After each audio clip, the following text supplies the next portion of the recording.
দিনের শেষে সে কিছুই লাভ করতে পারে না। অভাব ও দুঃখই অলস ব্যক্তির সারা জীবনের সাথী হয়।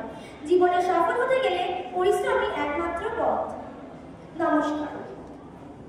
এবারে আমরা প্রত্যেকে জাতীয় সঙ্গীতের সাথে গলা মেলাবো।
আজকের দিনে প্রার্থনা সভা এখানেই শেষ হলো।